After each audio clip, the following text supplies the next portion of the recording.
Au jour d'aujourd'hui, vous estimez à peu près.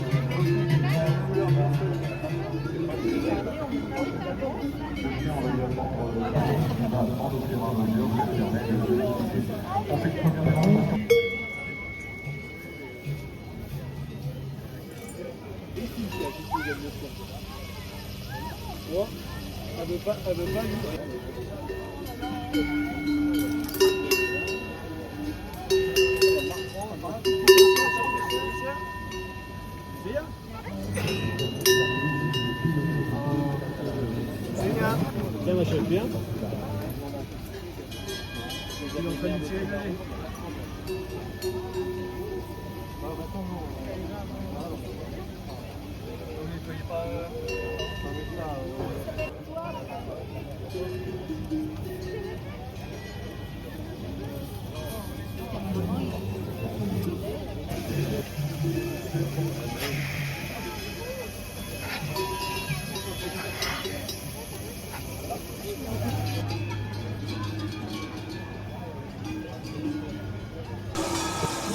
Bonjour Maxime, Bonjour à tous.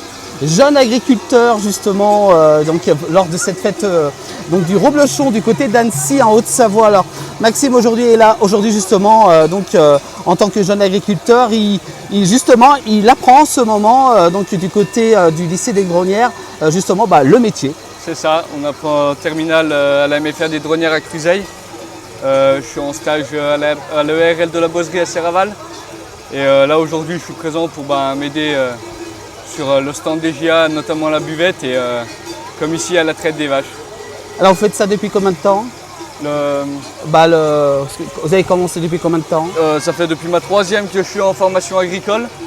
Et déjà avant j'allais dans les fermes un peu à droite à gauche parce que j'ai toujours aimé ça. Ouais. Ça a toujours été mon truc. C'est de famille ou c'est... Non, pas de famille pour moi. Non. Mes grands-parents avaient une ferme, mon oncle a une ferme. C'est relativement autour de ma famille, mais mes parents ne sont pas dans le milieu. Non. Pas dans le milieu, mais vous avez tout de suite adoré le... J'ai tout de suite adoré, j'ai toujours aimé ça et je sais que je ferai rien d'autre de ma vie. Et pourquoi justement vous aimez ça? C'est le métier? Le métier, le contact avec les animaux, le paysage aussi, parce que on travaille tous les jours dehors. Et puis la passion, l'envie de réussir dans ce métier. Et donc voilà, vous êtes lancé dans cette profession. Et voilà, je me suis lancé et puis en espérant arriver à s'installer. Ouais, votre projet. Mais il en faut, Oui, vous avez raison Maxime, c'est vrai, vous avez tout à fait raison.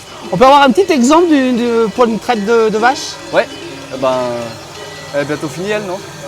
Ouais, on va...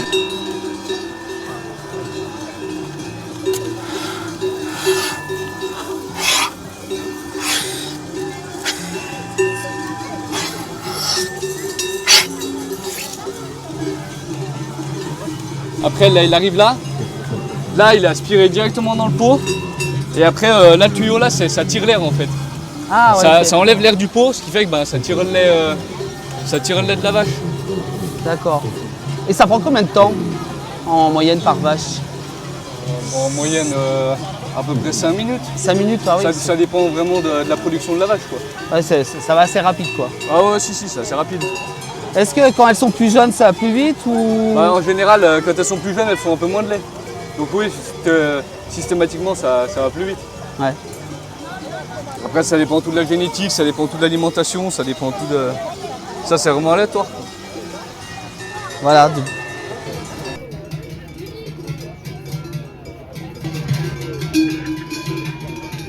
vous propose des gâteaux et des crêpes.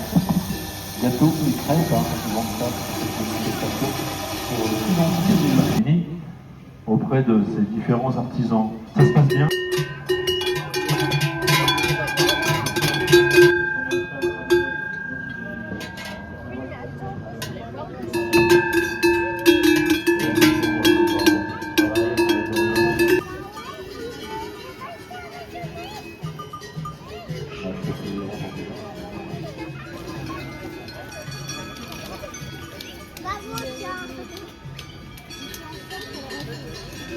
C'est un produit de qualité. Donc pour vous résumer les grandes lignes, après vous pouvez très bien faire les chapiteaux. Vous avez des chapiteaux qui s'aiment et ça, vous pouvez en savoir un peu plus.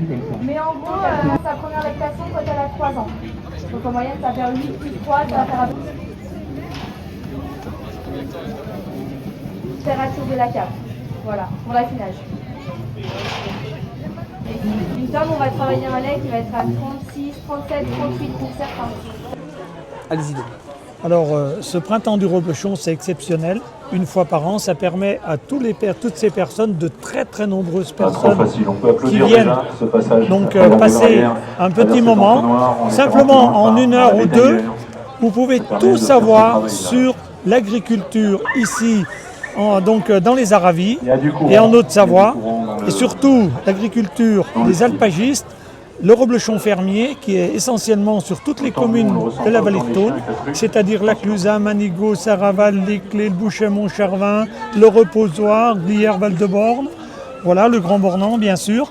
C'est 115 producteurs qui produisent tous les jours leur fromage à la ferme, après chaque traite. Voilà, l'authenticité, le goût, la texture, voilà, qui est crémeux. Eh bien, il est proposé ici au printemps du Reblochon.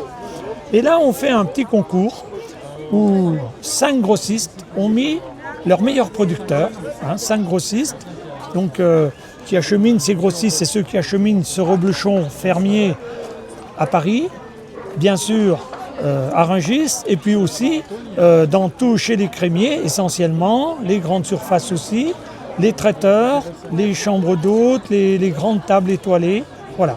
Donc c'est leur métier. Ce matin, eh bien, pour ce concours où je suis sur ce stand, eh bien, ces grossistes donc, ont laissé leur fromage. Et nous, 3 agriculteurs retraités dont leurs enfants n'ont pas mis les fromages ici, parce que sinon ça n'aurait pas été logique, eh bien, ont jugé ces 5 reblochons et 3 grossistes. Et à l'unanimité, ils ont trouvé un petit écart, malgré que c'est des très grands reblochons, très bons reblochons, il y a un petit écart, ils ont fait un classement. Et là, on a environ 700 personnes qui ont déjà passé sur ce stand et qui ont essayé de trouver ce classement. Voilà. Alors, je vais aller avec vous, je vais vous dire ce que ces personnes recherchent et ce que ces jurys ont recherché ce matin, avant, à 10h moins le quart. En un quart d'heure, ces jurys ont été, à l'unanimité, ont sorti ces 5 reblochons. Donc avec le classement, à l'unanimité, ils étaient tous d'accord. Voilà. Alors, on a un premier temps où on va juger l'aspect du reblochon. Alors voilà, ces 5 reblochons, ils sont là. Vous pouvez les prendre. Voilà. Voilà ces 5 reblochons. Alors, la note est assez près les unes des autres. Pourquoi? Alors déjà, pour entrer dans l'appellation, ces reblochons ont subi un premier contrôle, c'est-à-dire ils doivent faire pas moins de 450 grammes, pas plus de 570 grammes. Voilà.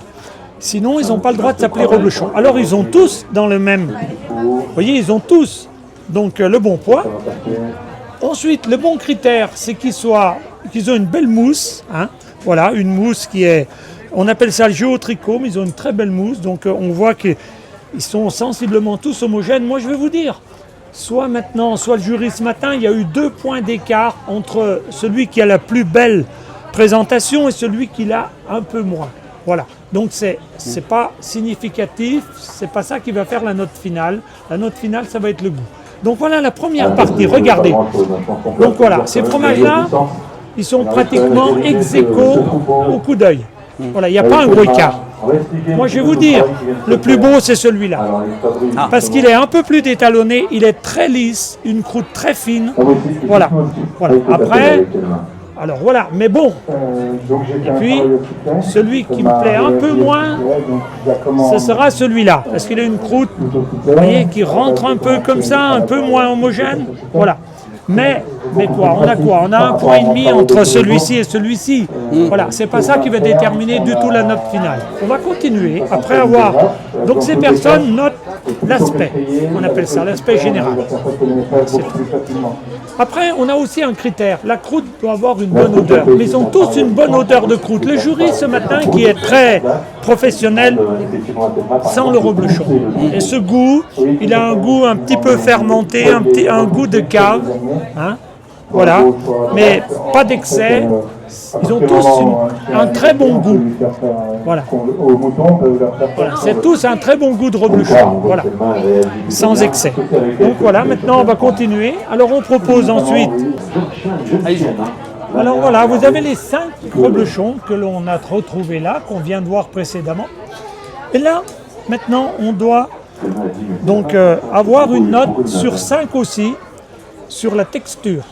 La texture, c'est que maintenant qu'ils sont coupés, eh bien pour moi une belle texture, c'est une pâte brillante qui revient, qui est crémeuse, parce que le reblochon doit être crémeux.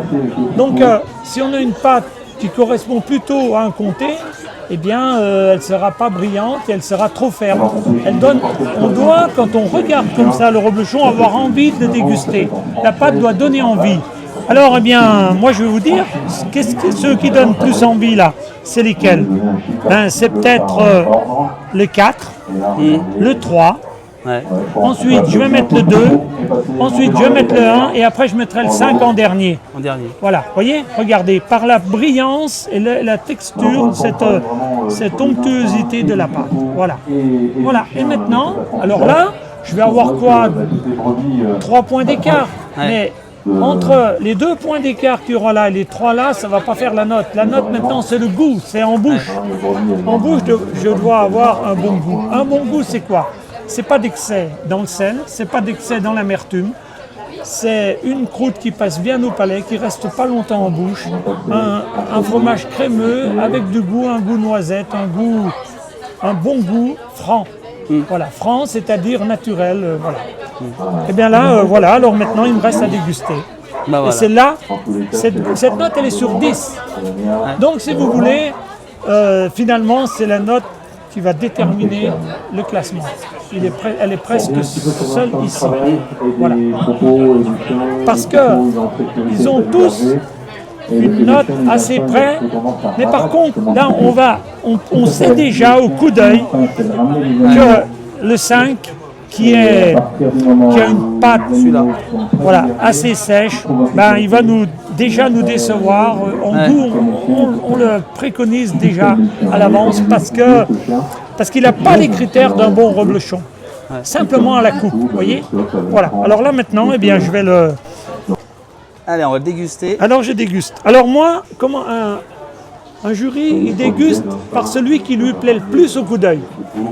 Parce qu'il sait déjà que qu'il a déjà beaucoup d'atouts. Parce que c'est au coup d'œil déjà qu'on détermine. Alors on essaye de trouver celui qui nous plaît le plus.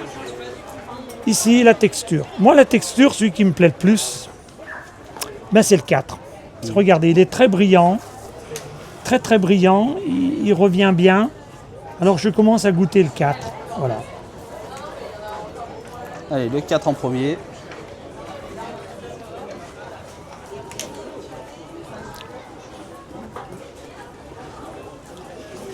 Voilà, un passage dans le sens inverse. Il est bien équilibré en sel. Il a une croûte qui passe très bien au palais. Il n'a pas d'excès, il n'est pas agressif ou que ce soit. Il n'a pas trop, donc il n'a pas d'amertume. C'est un bon reblochon. Voilà, déjà là, celui-là, je vais lui mettre une note de 8 sur 10 parce que je trouve qu'il a déjà tous les critères. Mais je ne connais pas les autres. Mais pour moi, ça me semblait le meilleur. Et je peux être surpris après. Je mets 8. Maintenant, je vais aller sur le 2. Le 2. Regardez.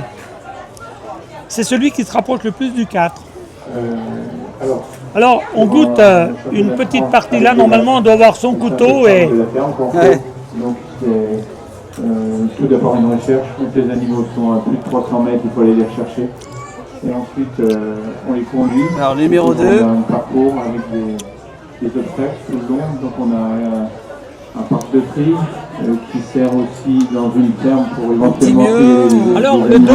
est très bien au palais, mais il me semble qu'il a un petit peu plus de sel. Et ça me gêne un petit peu parce que Ça relève le un petit goût. peu de sel, il revient un peu en fin de bouche, alors que celui-là, j'ai senti le bon goût du reblochon jusqu'à la fin. Ah oui. Donc celui-là, ben, je vais le mettre un point de moins. Parce que c'est. Alors après tout le reste va très bien, mais il y a un point de sel pour moi un petit peu supérieur. Mais bon, c'est. Voilà. Donc ensuite, ben moi je vais goûter le 3 parce que vous voyez dans l'ordre de. Ouais. Les ramener d'un point à un autre, et tout ça est noté. Voilà, tout ce qu'on a pu aussi voir Le en 3. partie, Alors, ici, regardez un petit peu comment ça se passe, disons.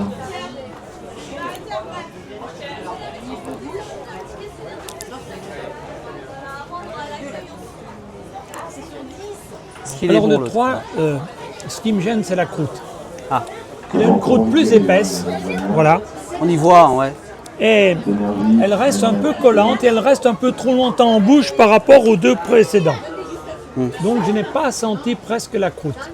Alors ben, je vais lui mettre un demi-point parce que pour moi la croûte est un peu gênante.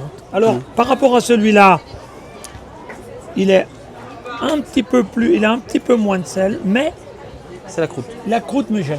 On a commencé à travailler.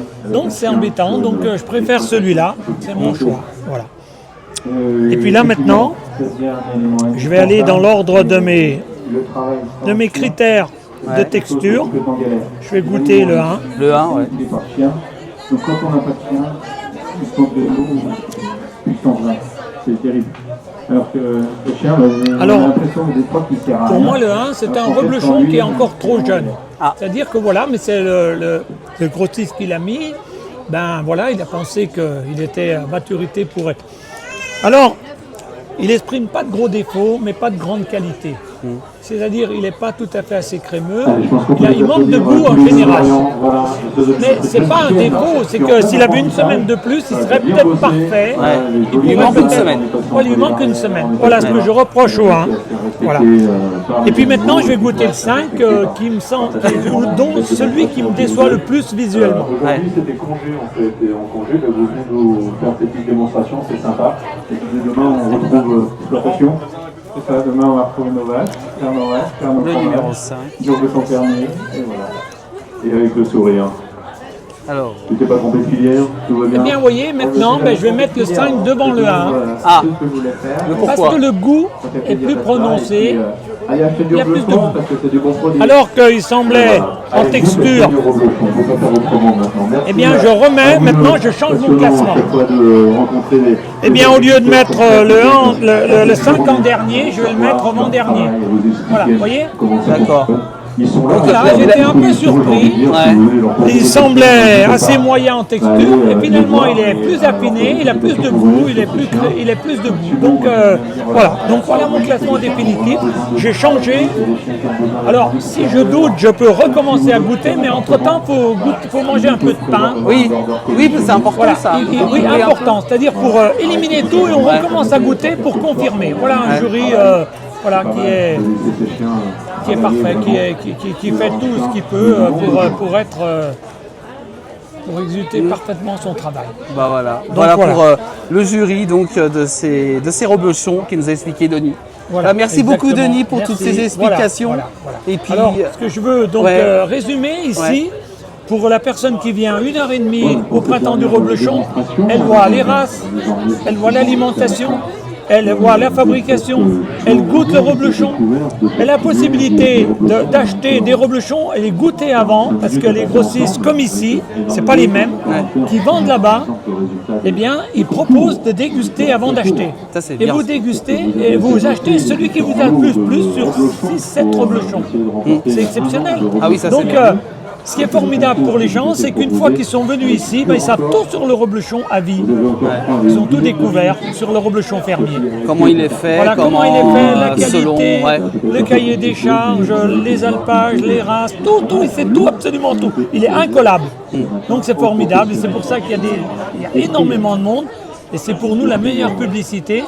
Voilà, que c'est un grand fromage au lait cru et de plateau, et toute saison, parce que l'été il a d'autres saveurs que l'hiver avec les alpages, les fleurs, voilà. Donc Bah voilà, pour apporter des explications sur l'histoire du reblochon, on peut dire, et également aussi surtout sa qualité. Hein, Voilà, tout à fait. Voilà. Tout à fait. Bah, merci beaucoup Denis. Merci. Pour nous avoir expliqué tout ça lors de ce 9e édition du printemps du reblochon. Voilà, du printemps. Merci Du à côté vous. d'Annecy, Et voilà, merci. Bonne fin de journée. Au revoir. Merci Denis. Démonstration.